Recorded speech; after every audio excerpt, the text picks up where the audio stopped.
Ever since I was a little girl, I knew I wasn't the favorite. My name is Lisa, and in our home, love was never spread equally. But none of that seemed to matter.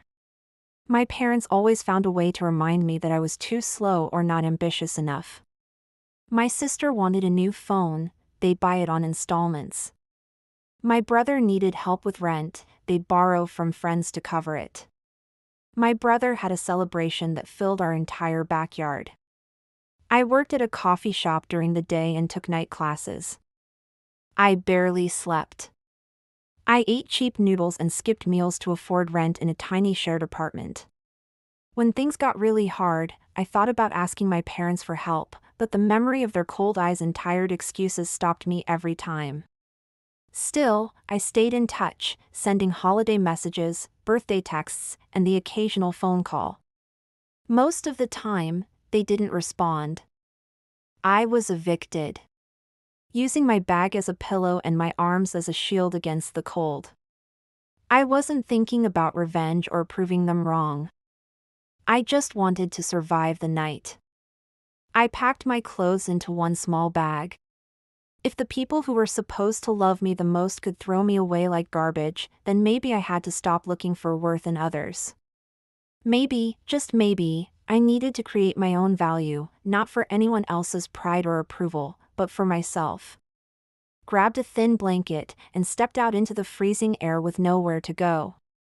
I messaged my siblings, neither replied. I didn't even try my parents again. They would watch. I knew the answer. I had been disowned, not officially, but in all the ways that mattered.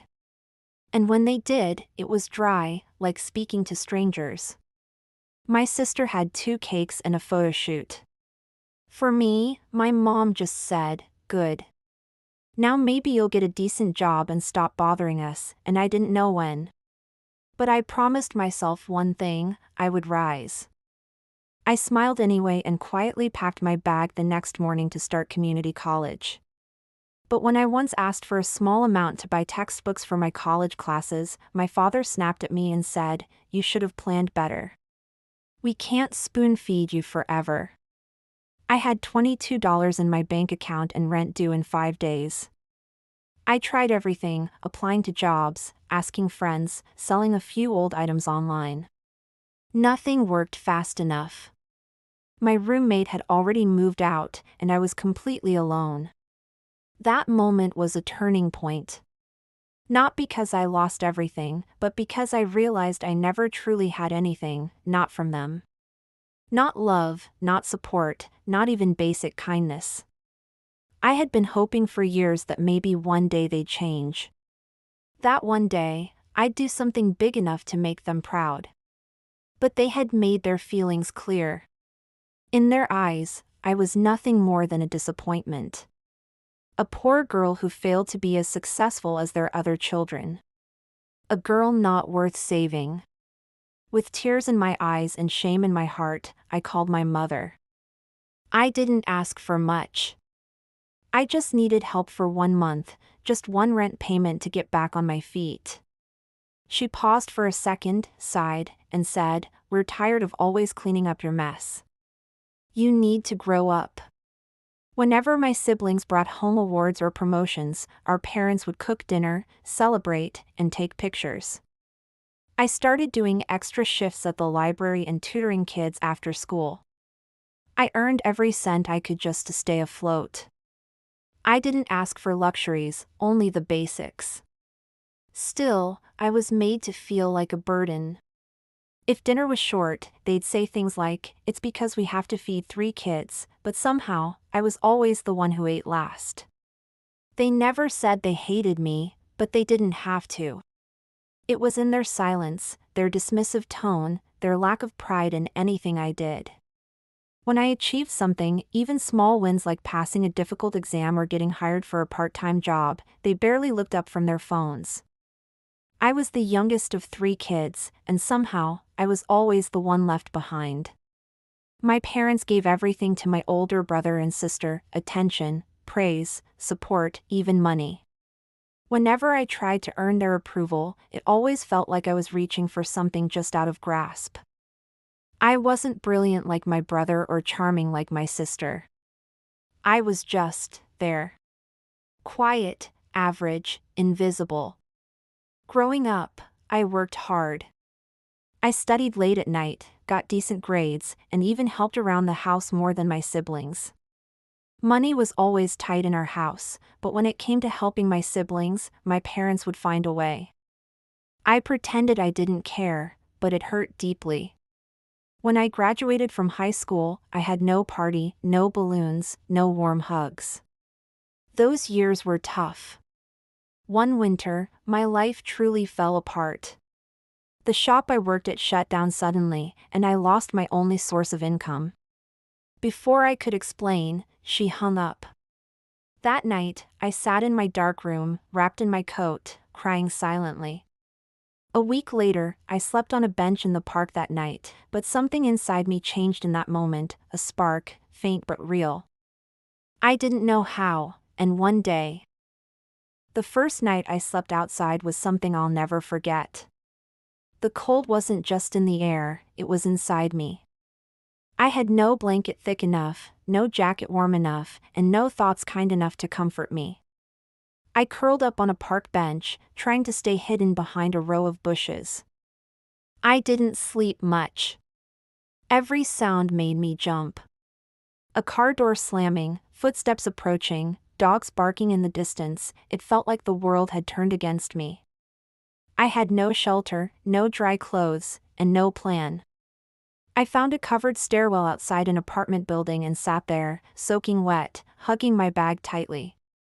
A couple walked by and whispered something about me being a drug addict. She was a volunteer, probably in her late 60s, with kind eyes and a gentle voice. She smiled and said, "Honey, you've been here a lot lately. Are you okay?" I froze. For a second, I thought she might ask me to leave. But instead, I nodded slowly, unable to hold back tears. She handed me a small bag. It was for a community-run program that taught basic digital skills and online freelancing. "They have a few spots left," she said. "It's free. And they even give you a meal." That night, I sat in the corner of the library, reading every word of that pamphlet like it was a treasure map. Inside was a peanut butter sandwich, a banana, and a bottle of water. I wanted to scream, "I'm not a criminal. I'm just lost." But what difference would it make? I didn't have much to show, no laptop, no resume, not even a stable address.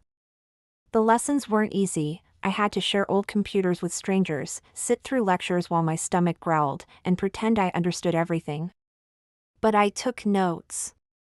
I asked questions. I stayed after class when I could. But somehow, 2 days later, I got accepted.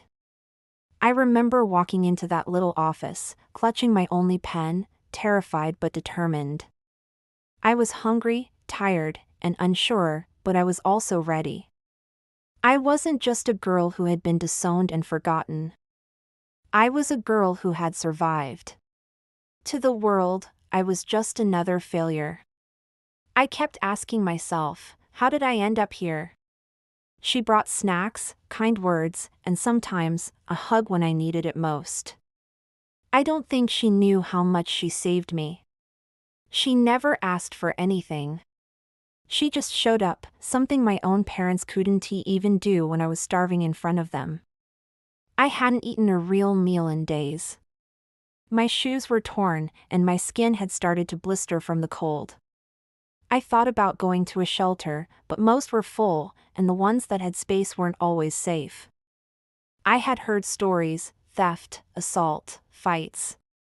I felt safer on my own. But I knew I couldn't go on much longer. My body was weak. My spirit, even weaker. The next morning, I woke up shivering, my back sore, my stomach empty.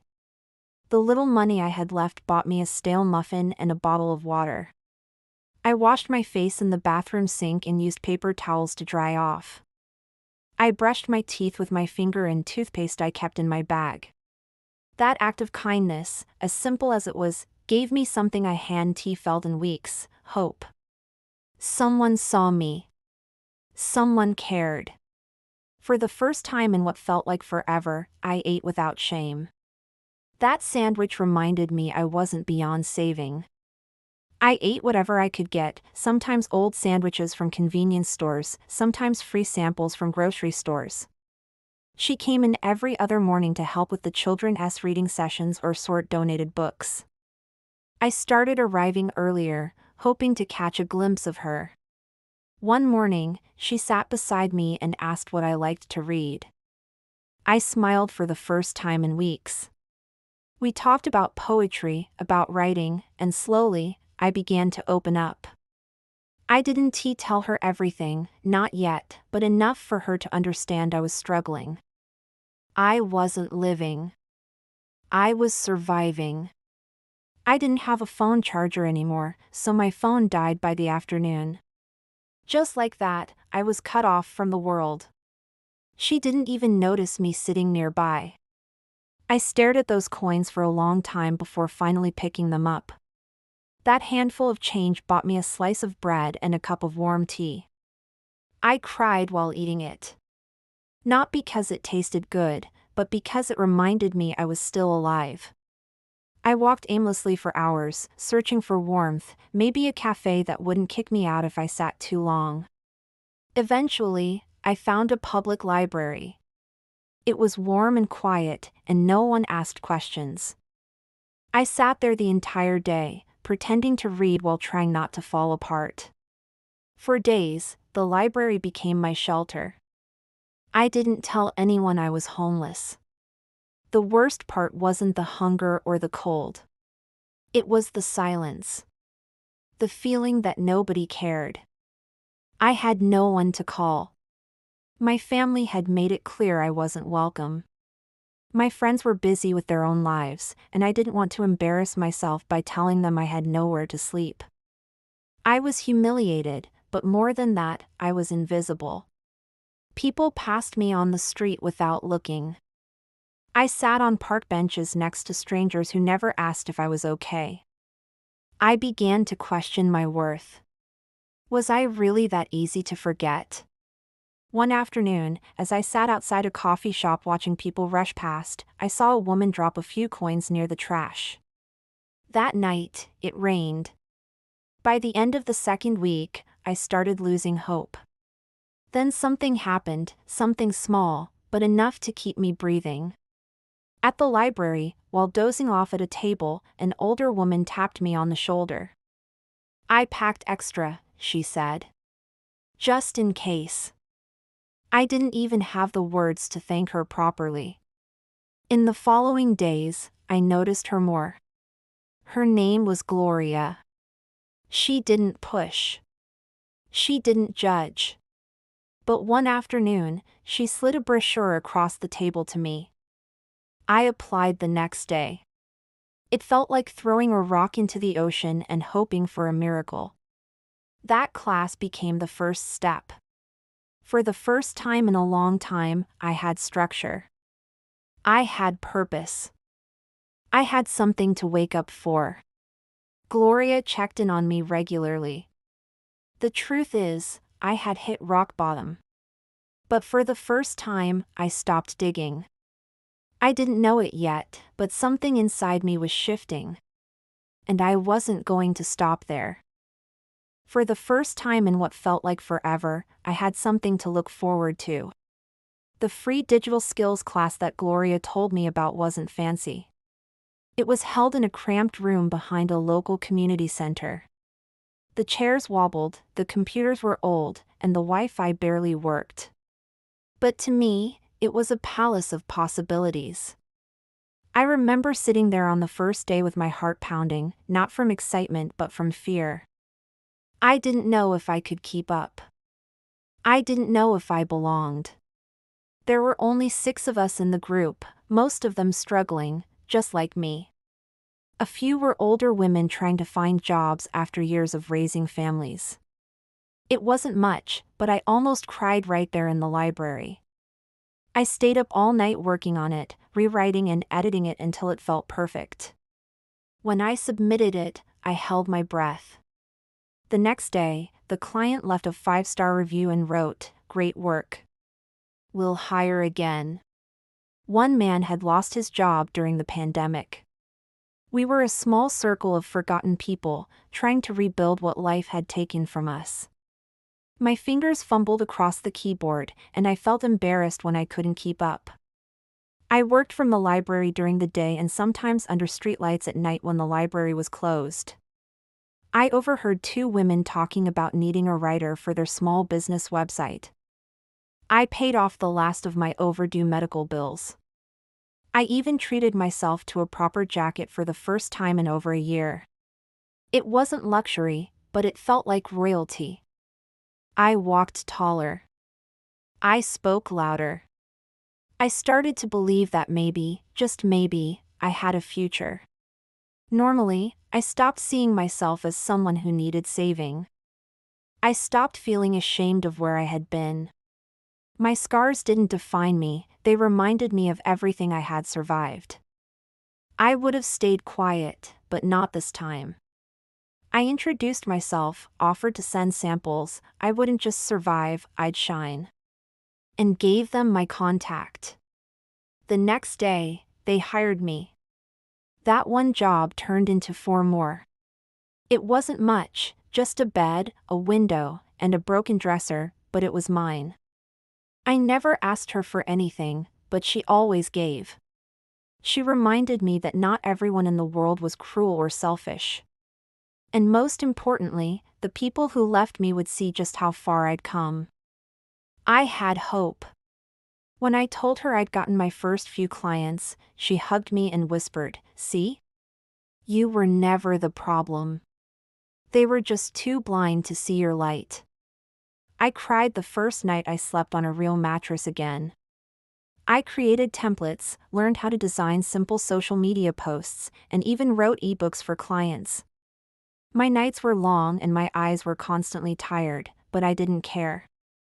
Every hour I worked pulled me further away from the version of myself that begged for help and was turned away. I cried harder when I woke up and didn't feel cold. I learned to manage my time, juggle clients, and meet deadlines. I made mistakes, sure, but I learned fast. Every dollar I earned went into a small account. I was too scared to spend it. I didn't even buy myself new clothes. I still wore the same jeans and hoodie every day. But now, I walked with a different kind of strength. But I kept showing up, every single day. Even on days when my body ached from sleeping on benches or when I hadn't eaten enough. I priced myself low, not because I wasn't good, but because I was desperate to land my first client. 4 days, nothing happened. I sent dozens of proposals. No replies. I began to doubt myself again. Maybe I wasn't good enough. Maybe the world had already made up its mind about me. I carried a small notebook with me, where I wrote down everything. I drew diagrams, made flashcards, and watched free tutorials on YouTube at the library. Our instructor, Mr. Harris, was kind but tough. This was where I began to shine. I had always been a decent writer. In school, I used to write poems and essays that got good grades. Now, I saw a way to turn that into money. Real money. He had a way of speaking that made you want to listen. "No one's coming to save you," he said on the first day. But that's the good news. Because it means you can save yourself. Those words hit me like a slap and a hug at the same time. We began with basics, typing, emails, spreadsheets. It was frustrating at first. After 2 weeks, we moved to online freelancing platforms, how to create profiles, write proposals, and offer services like data entry, transcription, and basic writing. I created a profile on one platform offering to write short articles and blog posts. But then, one night while sitting in the library, I saw a notification. My first job. A small blog post for just $5. That review changed everything. Slowly, jobs started trickling in. I got another article, then a product description, then a proofreading task. After a month, I had saved enough to rent a tiny room in a shared hostel. Gloria kept checking in on me. She brought me snacks, helped me open a bank account, and sometimes even printed documents I needed for work. That light began to grow. I took every job I could get, no matter how small, no matter how tedious. One day, while waiting in line for coffee at a local cafe, my confidence grew. I upgraded my laptop using my saved income. The biggest shift wasn't the money or the room or even the laptop. It was inside me. I wasn't rich yet. I didn't have revenge in my heart. But I had power again. I had direction. Hope that someday, hope that one day. Once I had my small room and a second-hand laptop, something inside me clicked. I had lived in the dark for so long, cold nights, hungry days, ignored calls, and closed doors. I'd wake up at 6 a.m., brush my teeth in the shared hostel bathroom, grab instant coffee from the common kitchen, and log into my freelancing accounts. I didn't care about weekends or holidays.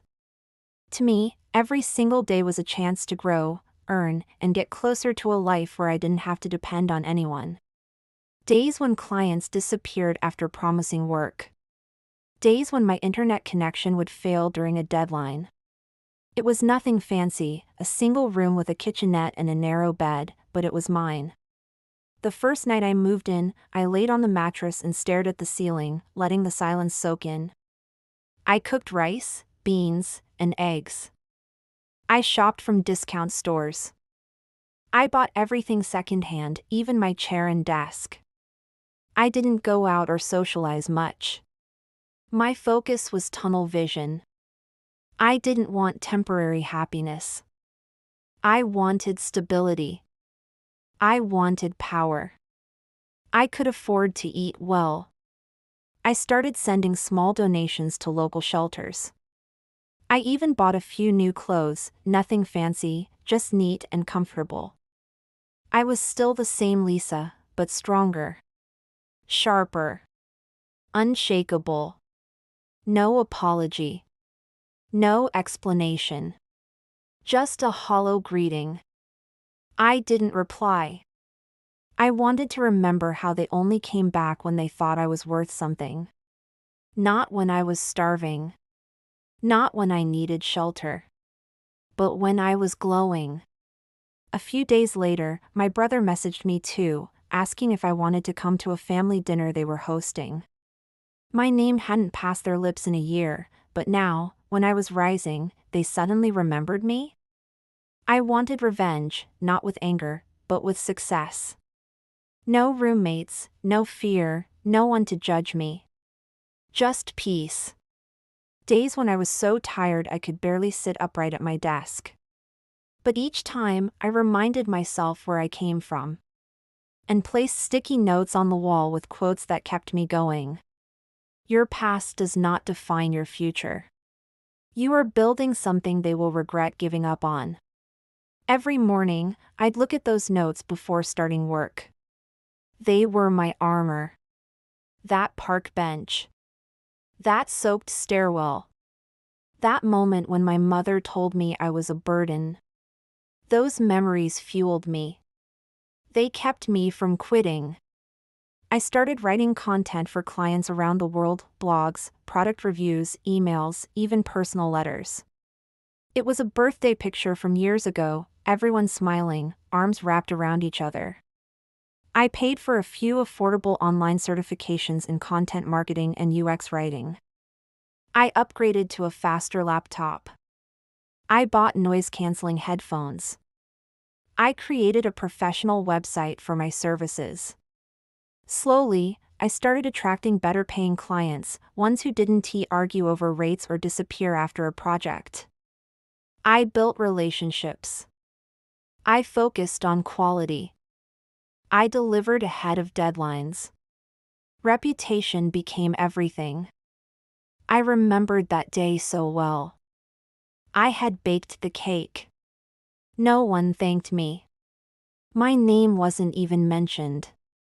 My chest tightened, but instead of crying, I whispered, "You'll see me again, but it won't be the same." Some clients were kind, others demanding. A few tried to underpay or ghost me after work was delivered, but I learned fast.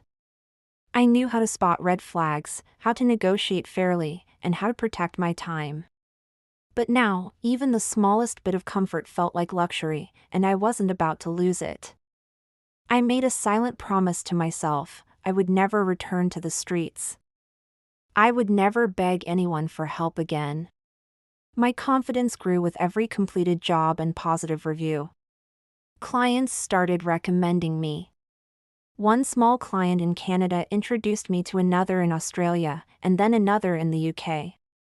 I still remember the day I earned $100 in one day. It felt like $1 million to me. I bought myself a hot meal and sat in a park smiling through tears. It wasn't about the money. It was about what it meant. I was doing it on my own. Without my family, without support, without shortcuts. If this freelancing path had gotten me this far, then I'd take it all the way. Every day began the same. In between jobs, I educated myself.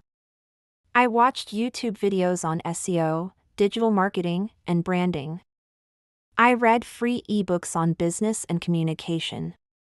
I studied how the top freelancers built their careers and noted every detail. I didn't have a mentor or any money to pay for courses, but I had the internet and an unbreakable will. Every hour I wasn't working, I was learning. Soon, I expanded my services. I offered editing, copywriting, and even social media captions. I taught myself basic graphic design using free tools. There were still bad days, of course. After 3 months of steady work, I managed to save enough to leave the hostel and rent a small studio apartment. That space became my headquarters. I set up a desk near the window, hung a small whiteboard with goals scribbled in black marker. My lifestyle was simple. One night, while working on a batch of product descriptions for a skincare company, I paused and opened an old family photo on my computer.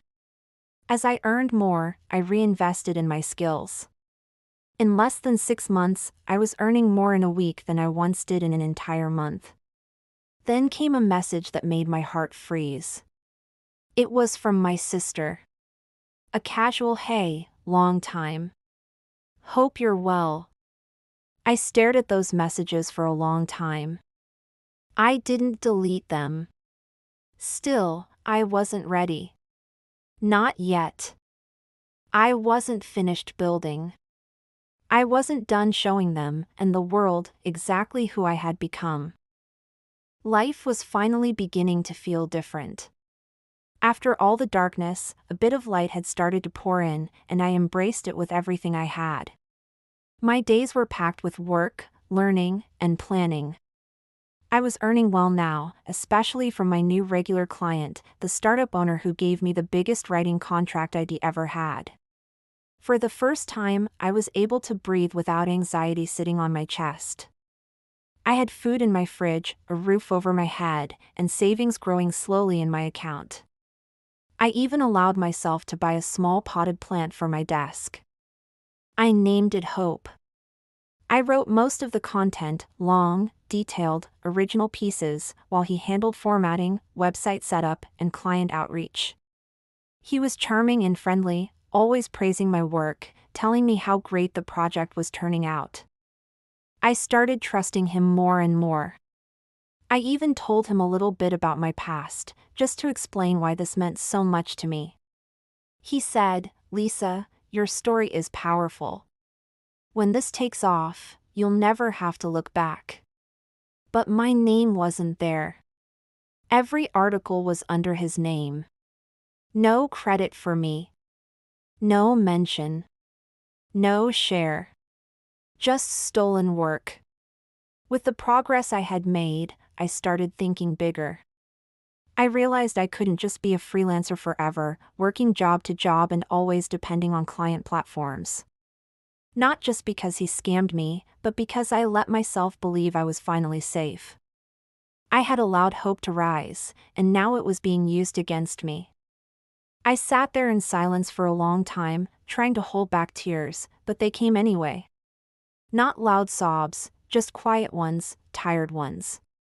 He would disappear, maybe scam others, maybe not.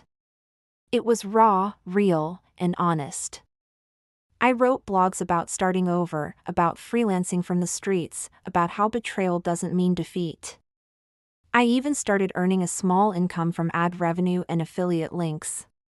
It was more than just a blog now, it was proof that no scam, no betrayal, no mistake could stop me if I kept going. And slowly, people began reading. They left comments. They shared posts. Some messaged me privately to say they saw themselves in my story. But I wouldn't let his betrayal define me. I would create my own platform, my own website, my own voice, under my own name. I would take the same content, rewrite it better, stronger, deeper. Protect your work. Know your worth. And when someone steals from you, don't chase them, outrun them. I would share my journey too, not just the success, but the pain, the mistakes, the lessons. And I would build something no one could take from me. I was exhausted from fighting, from trying so hard to climb and getting pulled back down again. The link was broken. I messaged Jared, thinking it was just a tech issue. No reply. I sent him another message, and then another. Nothing. By evening, his profile had disappeared from the freelancing platform. I had trusted him. I had poured hours of writing, creativity, and energy into that project. And he had used me. Just like that. No warning. No goodbye. His email bounced back. His social media pages were gone. I needed something of my own. A brand, maybe. He introduced himself as a content strategist and said he'd seen some of my writing through a mutual client. He even shared screenshots of his previous work, which looked professional. He talked about future plans, sponsorships, paid collaborations, all of it sounded promising. I felt like this could be my next step forward. "You've got a strong voice," he said. "Ever thought about doing something bigger with it?" His message caught my attention right away. I was flattered, but cautious. The internet was full of people who talked big but meant little. And learning, even when it's painful, is still growth. I took a deep breath, wiped my face, and began listing every article I had written for Jared, every topic, every word count, every outline. I still had drafts on my laptop. I took screenshots, saved emails, and prepared to rebuild my reputation. Still, he sounded professional, polite, and he didn't try to flatter me in a weird way. He suggested we collaborate on a digital content project, a series of guides and articles that would be published under both our names. He offered to split everything 50-50ths. A blog, a content agency, or even a digital course. I spent a few evenings scribbling ideas on notepads, dreaming up names and visions for my own business. I knew I was still far away, but the thought of building something from scratch that belonged only to me made my heart beat faster. That's when I met Jared. He messaged me on one of the platforms I worked on. It seemed like a fair deal, and I was excited to try something new. We had video calls to discuss the project, and he seemed experienced. So, I agreed. We worked together for 2 weeks straight. But then, things started to feel off. One morning, I tried to log into the shared folder where all our content was saved, and I couldn't. My stomach dropped. I rushed to the blog site we were building together, and to my horror, it was live, fully live, with all the content I had written. I stared at the screen in shock, my heart pounding, feeling like the floor had been pulled out from under me. Anger built in my chest like fire. But after a few hours, something else came. Not sadness. Not defeat. Something sharper. Determination. I realized this was just another test, another lesson in disguise. I'd trusted too easily. I hadn't protected my work properly. I was still learning. Then, I made a decision. I wouldn't waste time trying to chase Jared. The very next morning, I began working on my personal site. I called it Rise from Rock. In just 1 month, Rise from Rock gained over 2,000 readers. That experience with Jared hurt deeply. But it also taught me the most important lesson of my journey so far: trust yourself more than anyone else. Because success is the best revenge. Everything changed the day I stopped waiting for someone to rescue me. I had already walked through the fire, being rejected, abandoned, scammed, and forgotten. And yet, I had survived it all. There was a quiet power in that. The blog I had built after Jared stole from me was growing fast. Readers connected with my story, not because I was perfect or polished, but because I was real. I shared the truth about what it felt like to have nothing, to be betrayed, and to still keep fighting. I bought a new phone. I took a weekend trip to a nearby city. I started setting aside part of my earnings to help others, women's shelters, education funds, and street children programs. It felt healing, like I was turning my pain into someone else's survival. I knew exactly what it felt like to have no one, and I refused to be the kind of person who just moved on and forgot. I even joined a co-working space so I wouldn't have to work alone all the time. Sitting in that space, surrounded by people with goals and dreams, I no longer felt like the girl who had once begged for shelter. I felt like a woman who had carved her own path from pure determination. The same man who shut the door when I needed food, who sided with his pride instead of his daughter. Her tone was softer. She said she regretted what had happened. I just closed the messages and got back to work. That they were going through hard times. That they were proud of me. That they hoped we could meet. Again, no apology. No responsibility. I didn't name anyone, but it came from the rawest place in my heart. It was about knowing I had value, not because of what I earned, but because of who I had become. I had transformed pain into purpose. I had taken every betrayal, every insult, and turned it into bricks to build my foundation. I talked about the pain of being disowned and how the world claps when you succeed, but turns its back when you're drowning. The post went viral. Thousands of shares, hundreds of comments. People from around the world messaged me saying they felt seen, understood. I wasn't alone in this feeling. Just gentle words now that I had something to offer. Another part of me wondered if it was true, or just another excuse. I hadn't heard from them in almost 2 years. Not when I was homeless. Not when I was struggling. When I introduced myself, I didn't hide my past. I owned it.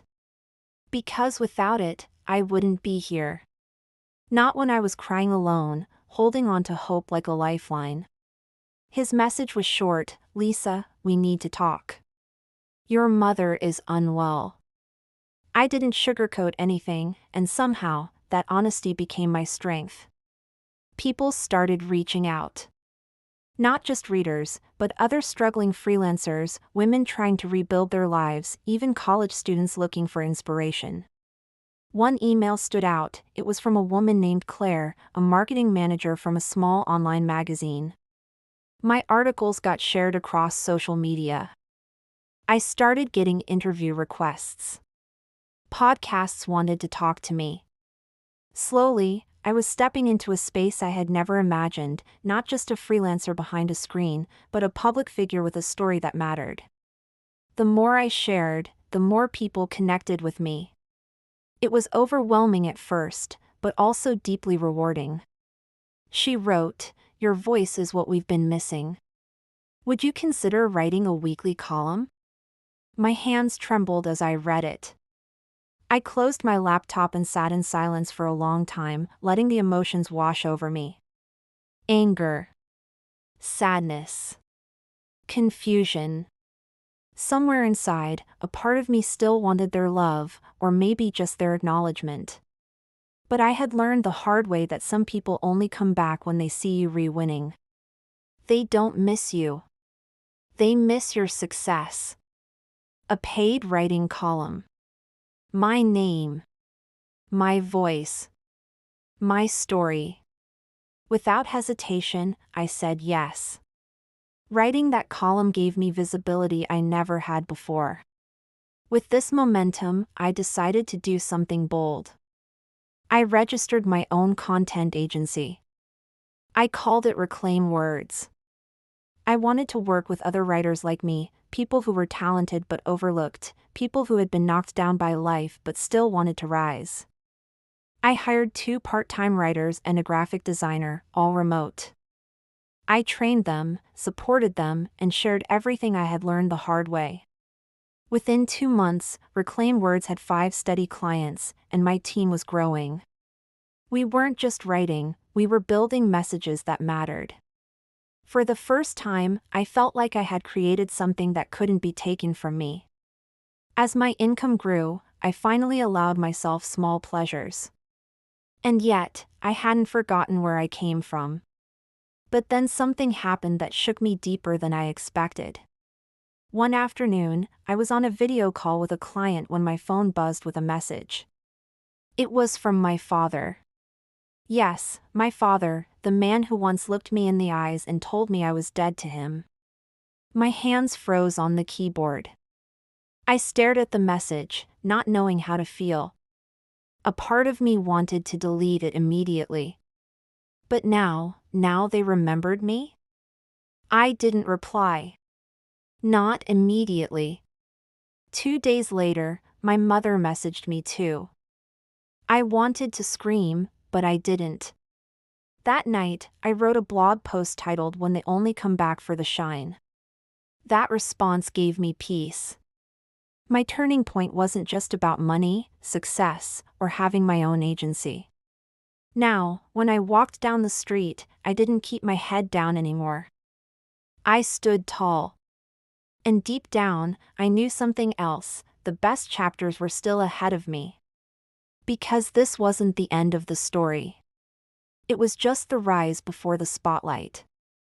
When I started my journey, I never imagined anyone would care about my story. I thought I was just another forgotten girl trying to survive in a world that had turned its back on her. One blog reposted my story, then a digital magazine wanted an interview. It was surreal to see my name in headlines, my face on social posts, and my story quoted by others. At first, I didn't know how to handle the attention. I was still the same girl who once cried herself to sleep on a park bench. But now, people looked at me with admiration instead of pity. It was strange and humbling. Cameras, lights, microphones, all of it felt too big for my tiny space. I was shy at first, unsure of what to say, afraid of how I'd come across. But as the interview began, something in me relaxed. I spoke from my heart. I talked about being kicked out, about working in cafes, crying in stairwells, and watching people walk past me as if I didn't exist. I told them about the blog, the betrayal by Jared, the moments I almost gave up, and the fire that kept me going. But slowly, something shifted. What began as personal healing, late-night writing, honest blog posts, and small client projects turned into a powerful voice people actually listened to. One of the producers said, "You're going to inspire more people than you can imagine." They didn't know you'd gone through all that. We didn't think it was that bad. We started getting clients from different countries, startups, personal brands, NGOs, and even influencers who wanted help telling their stories. I trained more writers, hired a project manager, and set up official systems. My inbox flooded with messages, strangers pouring their hearts out, sharing their own scars, thanking me for my honesty. Because the internet was clapping for me? People sent job offers, collaboration ideas, and interview requests. They reminded me of the nights I had walked for hours, just to stay warm. The nights I curled up near cafes hoping for leftovers. I had come so far, and yet, some wounds still ached. Not because I needed their love anymore, but because I had once begged for it so desperately. I had become a symbol of survival. Not just for myself, but for anyone who had ever been thrown away and told they were worthless. I was invited to speak at webinars, virtual conferences, and even asked to mentor young women through an empowerment program. I didn't name my family. I didn't need to. It was about what it feels like when people only show up for the victory, not the battle.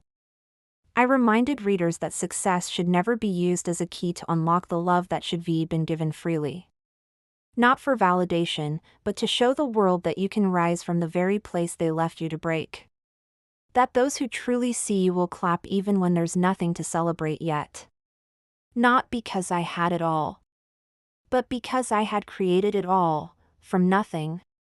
I was finally running a real business, one that didn't just pay the bills, but created opportunities for others like me. People who had been pushed down by life but still had something beautiful to give. It still surprised me how many strangers would message me saying, "Lisa, your words saved me," or "I was going to give up, but then I read your blog." I wasn't just telling my truth anymore. I was helping people survive their own. Not when I was struggling. Not when I was homeless. Not even when I launched my blog. But now that I was everywhere online, suddenly she remembered I existed. Her voice on the phone was shaky, but I could tell she was trying to sound casual. They had come across one of my blog posts and wanted to feature my journey. At first, I thought it was a scam. I read the email 3 times, checked the sender's credentials, and still couldn't believe it. But it was real. They offered to film a 15-minute short documentary about my life, my rise from homelessness to entrepreneurship. I froze when I read the words. Me? A documentary? As Rise from Rock gained more readers, I started getting featured by online publications. My agency, Reclaim Words, became busier than ever. But one day, something happened that made everything feel incredibly real. I received an email from the producers of a popular online documentary series. I agreed, nervously. A week later, a small team arrived at my apartment. The crew was silent when I finished. 2 weeks later, the documentary was posted online. And it exploded. Within 3 days, it had over 500,000 views. But something else happened too. I got a call from my sister. She hadn't spoken to me in over 2 years. "Hey, Lisa, wow, you've really made a name for yourself. Mom and Dad saw your documentary. They were shocked." I didn't say much. I just listened. And then, she said the words I never expected to hear. "They want to meet you. They're proud of you now." Proud? I almost laughed. After all these years of silence, after being treated like garbage, ignored, pushed out, and humiliated, now they were proud? I thanked her politely and ended the call. That night, I stood on my apartment balcony and stared at the city lights. The next morning, I posted another blog entry, this time called "When the Applause Comes Too Late." That post was shared more than any other I had written. I didn't need my parents' approval anymore. I had built something real, not just a business, but a voice, a platform, a mission. And as I stood in my office, surrounded by my growing team, my books, my awards, and my plants, I smiled. I wasn't hiding anymore. The spotlight had found me. And this time, I stood tall in its glow, not for fame. It was a warm Saturday morning when the past came knocking, literally. I had just finished watering the small row of plants on my apartment balcony and was settling down with a cup of coffee when my doorbell rang. I wasn't expecting anyone. Most of my meetings were virtual, and I hadn't scheduled any visits. Curious, I walked toward the door. But as soon as I looked through the peephole, my heart skipped a beat. Standing on the other side, looking older, worn, and hesitant, were my parents. For a moment, I couldn't breathe. I hadn't seen them in nearly 3 years. The last time we were in the same room, my father had called me a disappointment and my mother stood silently as I packed my things in tears. And now here they were, not in their expensive clothes or proud expressions, but looking tired, fragile, and uncomfortable. I opened the door slowly, unsure of what to feel. My father was the first to speak. The same people who had turned me away for being too poor were now standing at my door, looking like they had nothing. "Lisa," he said, his voice lower than I remembered. We didn't know where else to go. For years I had dreamed of hearing something like that, an acknowledgement, a sign that maybe I wasn't the failure they once called me. But now that it was here, it didn't feel like victory. It felt hollow. Because their apology didn't come when I was sleeping on benches or scraping coins for food. It came now, when I had risen, when I had something they needed. They sat awkwardly on the edge of my couch, glancing around at the apartment they probably never imagined I could afford. "Just if there's any way you could help us, maybe just until we get back on our feet." And we made some poor financial decisions. We had to sell the house. We're staying in a small rented room now.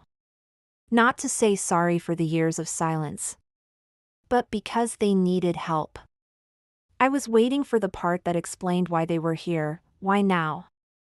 The night I stood outside their door, crying and begging them to let me stay. The days I spent sleeping in public parks, the cold winds tearing through my thin coat. The pain of being alone in the world, knowing the two people who were supposed to love me unconditionally had chosen pride over their own daughter. I offered them water, mostly out of courtesy, and then sat across from them. There was a long, tense silence before my mother finally spoke. But I didn't welcome them back into my life. I didn't feel joy.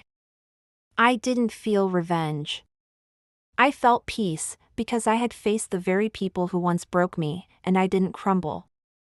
I stood tall, with dignity and strength. I had become the woman they never believed I could be. Some wounds don't close with just one apology.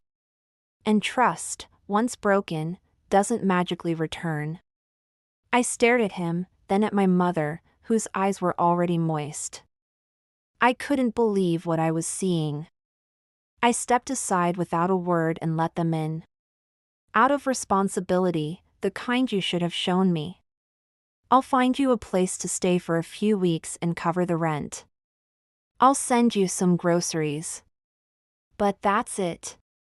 Don't ask for anything else. But you need to understand something. I didn't just survive by chance. I worked. I suffered. I failed over and over. And I got back up without anyone's hand. Everything you see here, I built from the ground. No one believed in me. Especially not you. Your father lost his job last year," she said quietly. "We were surprised. Proud, too. You did all this on your own. And in a strange way, I'm grateful. Because that pain made me who I am today." I nodded, still not saying much. "We saw your documentary," my father added, rubbing his hands together nervously. He paused, then looked me straight in the eyes. "We were wrong about everything, Lisa." Those words, though spoken softly, hit hard. My mother leaned forward, her voice trembling. "We have nothing left, Lisa. We didn't come to ask for much." And there it was, the real reason. not to make peace. I looked at them, and in that moment, memories flooded in. I needed help once too, I said finally, my voice calm but firm. And you shut the door on me.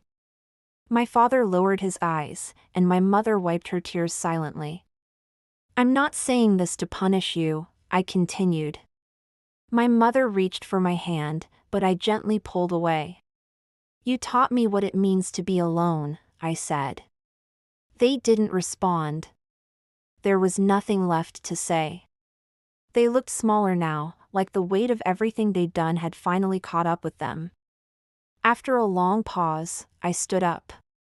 I will help you, I said quietly. But not out of love. My father nodded slowly, and my mother looked down, ashamed. I gave them what they needed, just enough to keep them afloat. After they left, I stood at the window watching them walk away. And now, the tables had turned. The silence that followed my parents' visit wasn't empty, it was peaceful. For the first time in years, I felt like the chapter of my deepest wound had closed. I didn't close it out of anger or bitterness, but with clarity and dignity.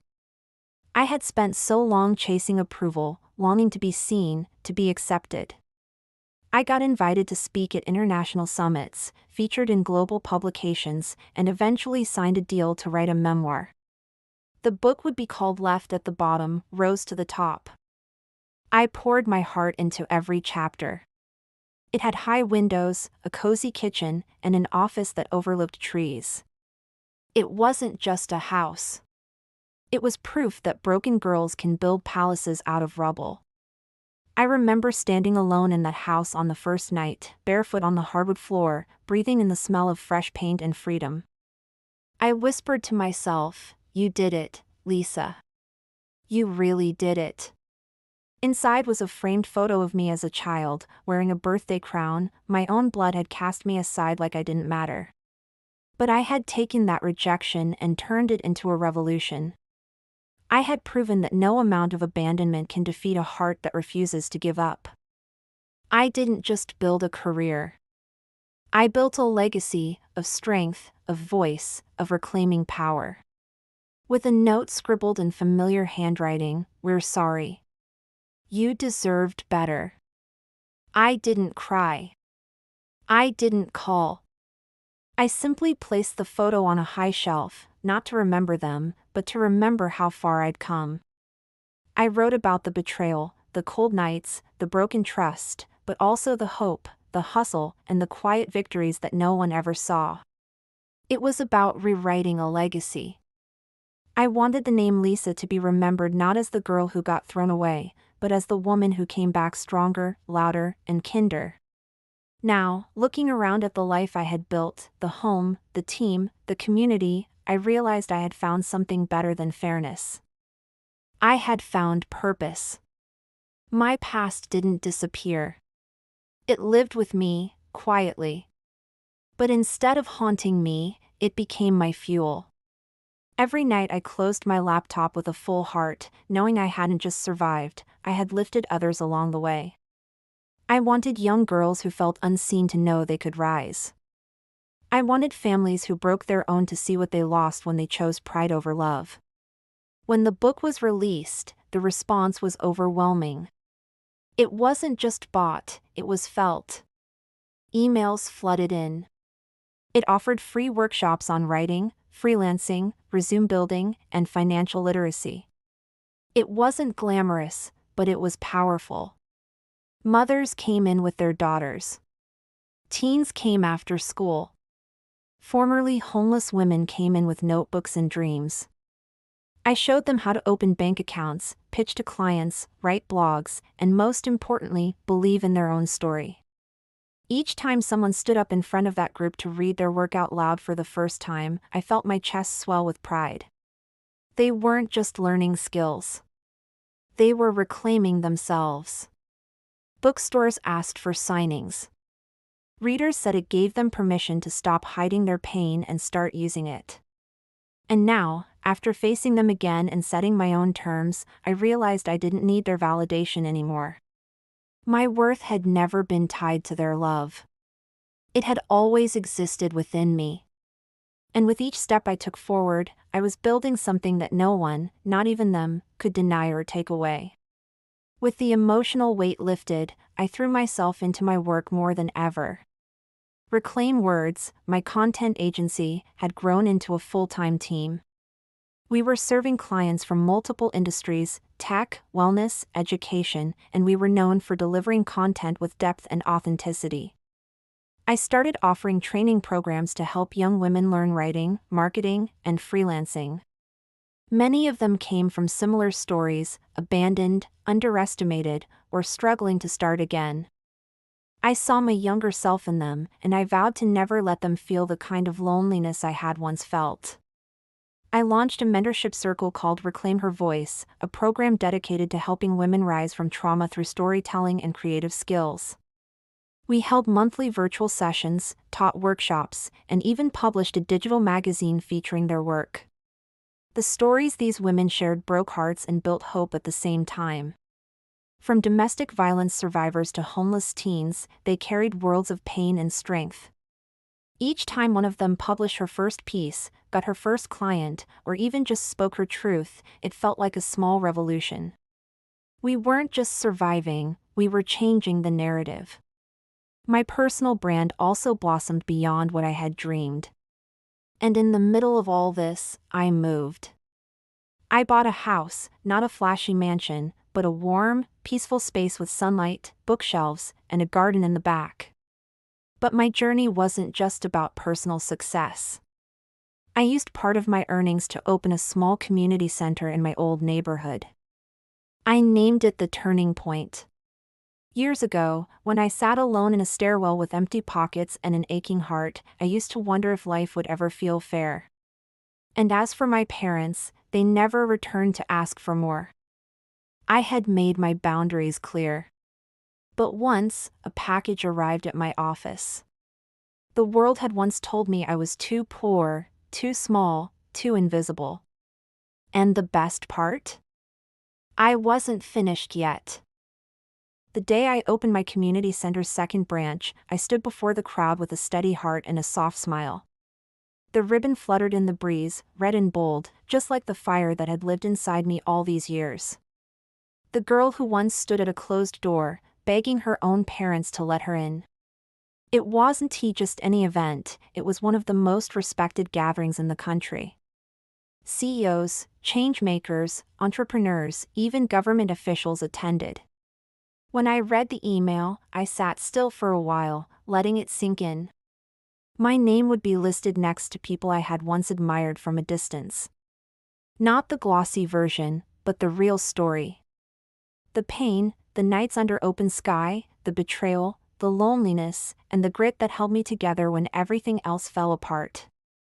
They shook my hand, praised my strength, offered new partnerships. And then, I saw them. I didn't just talk about my success. I talked about what it took to survive when your own family disowns you. I talked about how sometimes the door that slams in your face becomes the fuel that pushes you forward. Watching. My mother looked smaller than I remembered. My father stood next to her with his hands clasped in front of him. They didn't smile. They didn't cry. They just looked at me, quietly. I had been invited not just to speak, but to close the event, the final, most anticipated keynote of the evening. People were clapping, cheering, some wiping their eyes. It was now owned by another family, the paint faded and the porch steps cracked. I paused across the street, staring at the front door. The same door that was slammed in my face years ago. That moment came back to me, the suitcase in my hand, the tears in my eyes, the desperate hope that someone on the other side still loved me. But I wasn't proud because of their reaction, I was proud because I had stayed true to myself. And it was that memory, that ache, that kept me grounded, even now when success touched every part of my life. My team stood behind me, all people who had walked through their own pain, all now standing tall with dignity and pride. When I cut the ribbon, applause filled the street. From the heart. from the wounds, from the truth. I stood behind the curtain, breathing deeply, remembering the girl who once stood outside bakery windows, wondering if she'd ever eat a full meal again. When the announcer said my name, the applause echoed before I had even stepped on stage. But the moment I saw the lights, the stage, the hundreds of faces watching me, I wasn't nervous. I practiced every night until I could say it with my eyes closed. I didn't want to impress anyone. I wanted to touch them. People I had once mentored came forward, hugging me, thanking me, some with tears in their eyes.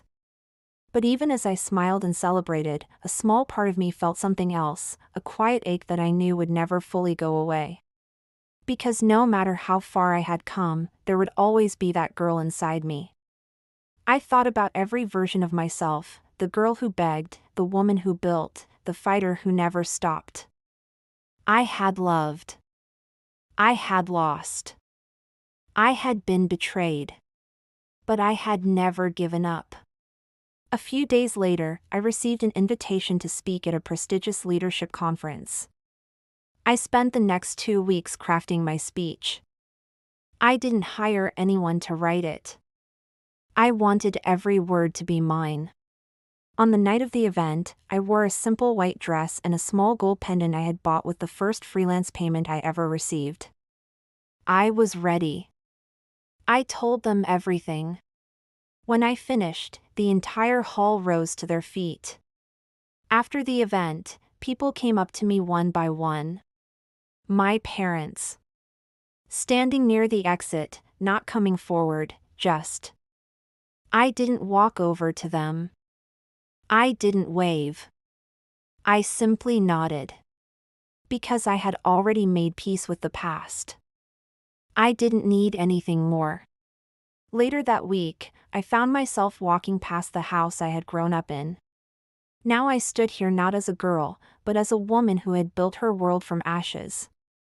I walked away, quietly. There was no need to knock.